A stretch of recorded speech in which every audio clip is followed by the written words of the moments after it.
You think you're doing everything right? But what if hidden spending habits are quietly draining your future? Today, we'll walk through 10 things poor people waste their money on, drawn from Warren Buffett's timeless wisdom.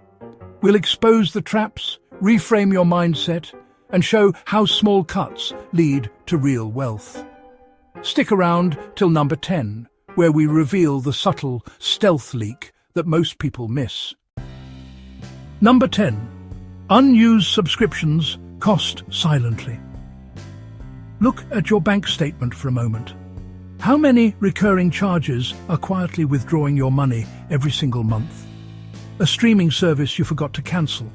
A gym membership you might use someday. A premium app that renews automatically, even though you've moved on.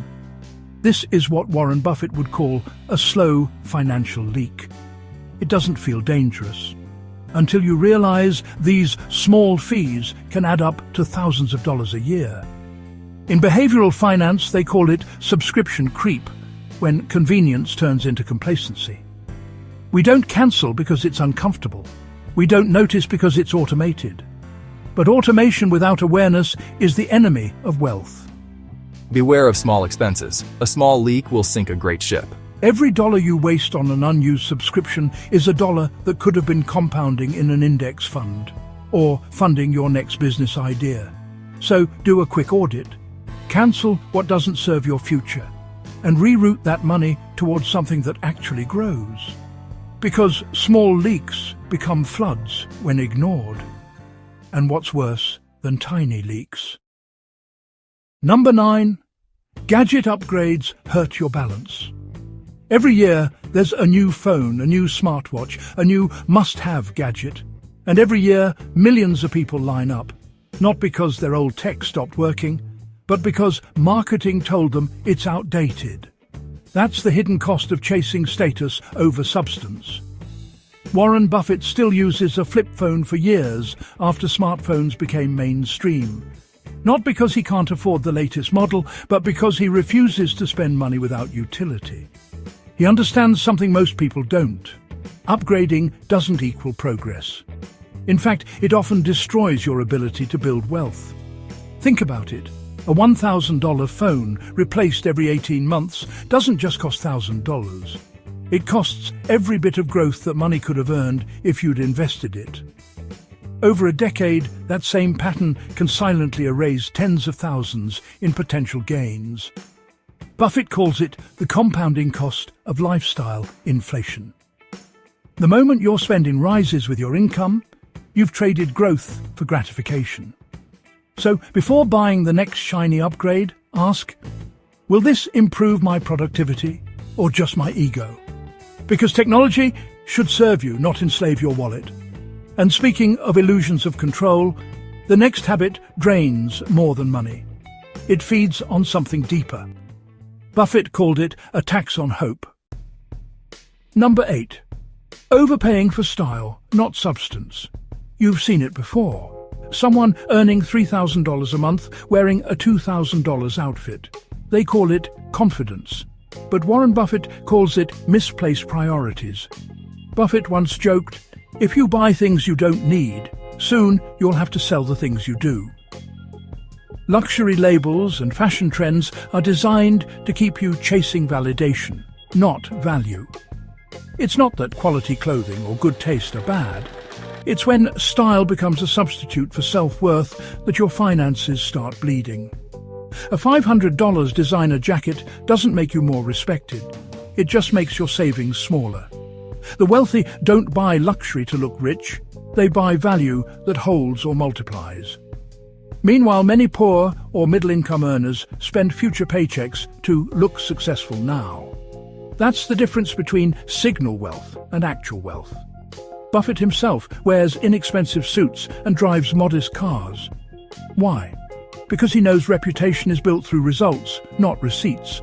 So the next time you're tempted by the logo, ask yourself, am I buying confidence or just renting approval? Because some wastes are loud and obvious. But the next one, the one you'll hear in number 7, eats your money quietly, every single month. Number 7. High-interest debt is your worst enemy. Albert Einstein called compound interest the eighth wonder of the world. Warren Buffett would agree, except when it's working against you. High-interest debt, especially credit cards, is compound interest in reverse.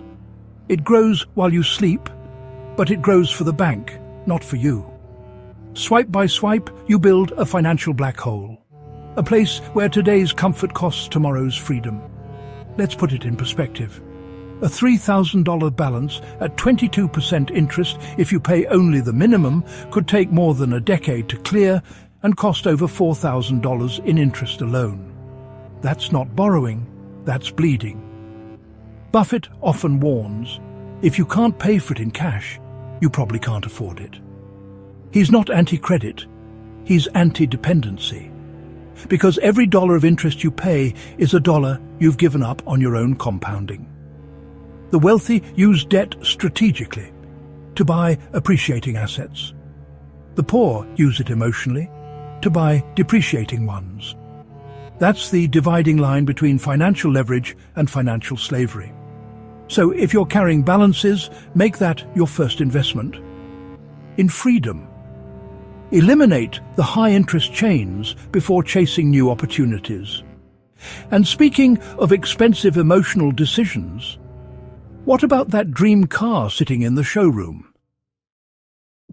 Number 6. New cars lose value instantly. That new car smell. It's the scent of instant depreciation. The moment you drive off the dealership lot, your car can lose 20 to 30% of its value. By the end of year 5, it's often worth less than half of what you paid. That's not an investment, that's a liability on 4 wheels. Warren Buffett has repeated this lesson for decades. The car in your driveway isn't your status symbol, it's your silent expense. Most people don't buy cars for transportation, they buy them for identity.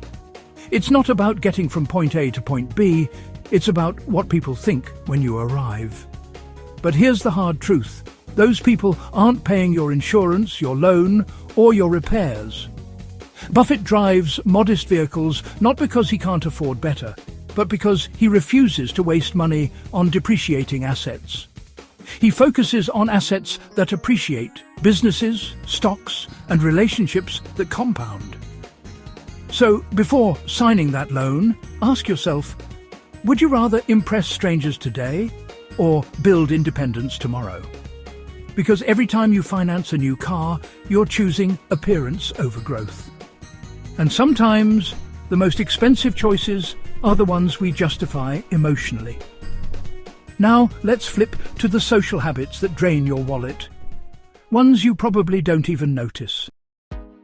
Number 5. Bar tabs and social shows stack up.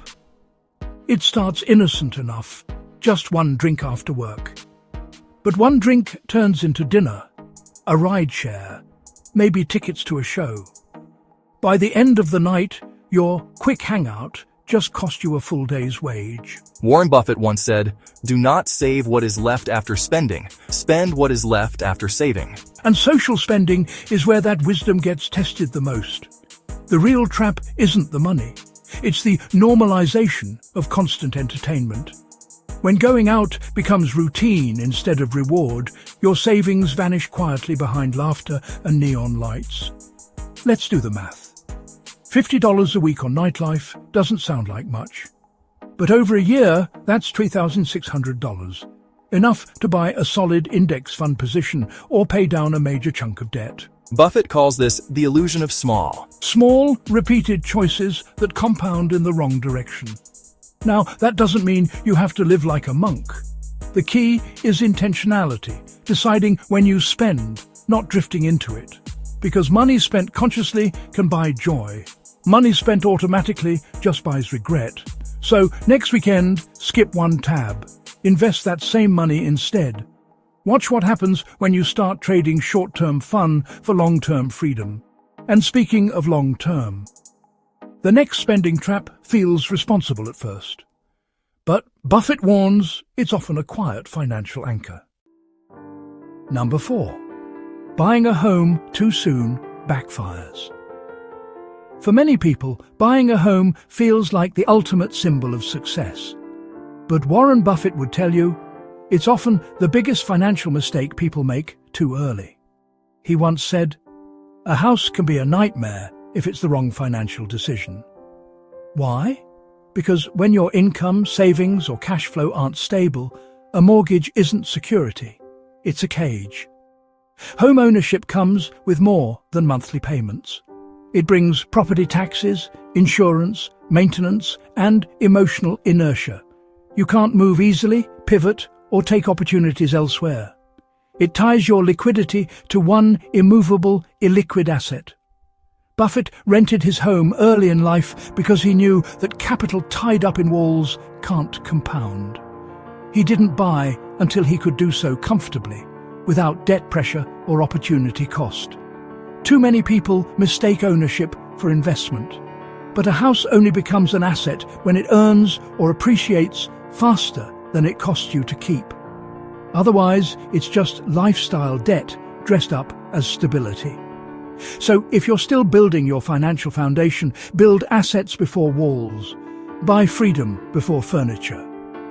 Because sometimes the dream of owning becomes the reason you can't move forward. And speaking of traps that keep you stuck, Buffett describes the next one with zero sugarcoating. He calls it a tax on ignorance. Number 3, gambling is a tax on ignorance. Warren Buffett once said, "The world is full of people looking for easy money and losing it just as easily." That's what gambling really is, a voluntary tax on people who don't understand probability. Every lottery ticket, every slot pull, every sports bet, it's not a path to wealth, it's a distraction from it. Let's look at the math. The odds of winning a major lottery are roughly 1 in 300 million. But the odds of losing, practically guaranteed. The only consistent winner is the house, because they understand compounding odds and emotion better than you do. Buffett and Munger have both compared gambling to emotional debt. It promises control while quietly draining discipline. You're not buying entertainment, you're buying hope rented by the hour. And the danger isn't just financial, it's mental. Each loss triggers a chase to win it back, pulling people deeper into scarcity thinking, the exact opposite mindset wealth requires. Meanwhile, that same $20 could have bought a share of an ETF, or a book that changes how you think about money forever. That's the real jackpot. Education, not luck. So remember, wealth is built on habits, not hope. And speaking of habits, the next one is subtle, but it's the reason most people never escape the cycle at all. Number 2, skipping your financial education. You can lose money and earn it back, but lose knowledge and you'll keep losing money forever. Warren Buffett calls knowledge the best investment you can make because it compounds just like money does, only faster.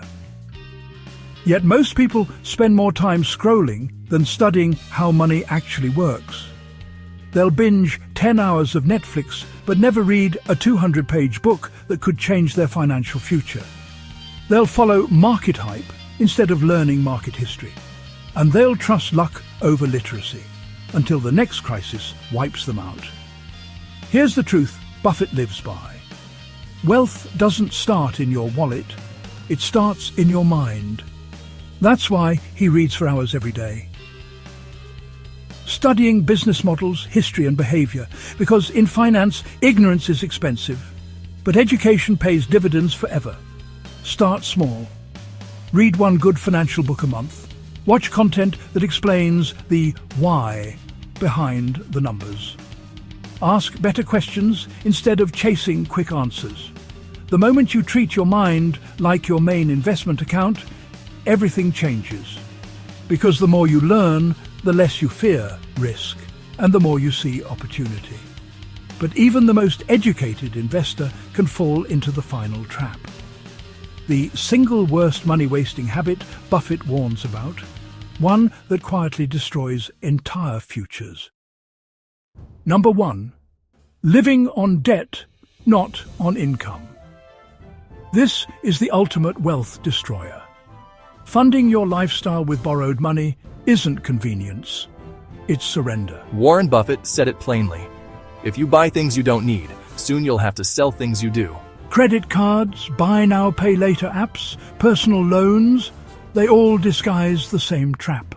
Spending tomorrow's freedom for today's comfort. When you live on debt, compounding works against you. Interest piles up silently, like rust on steel, eating away at every dollar you earn. And eventually, the weight of owing others becomes the ceiling that keeps you from rising. Buffett built his empire by doing the opposite. He lived below his means, avoided bad debt, and let his money earn before he spent. He understood that every borrowed dollar is a stolen future hour, one you'll have to work to repay later. If you want to rebuild wealth, start here. Spend less than you make. Use debt only for things that appreciate, not depreciate.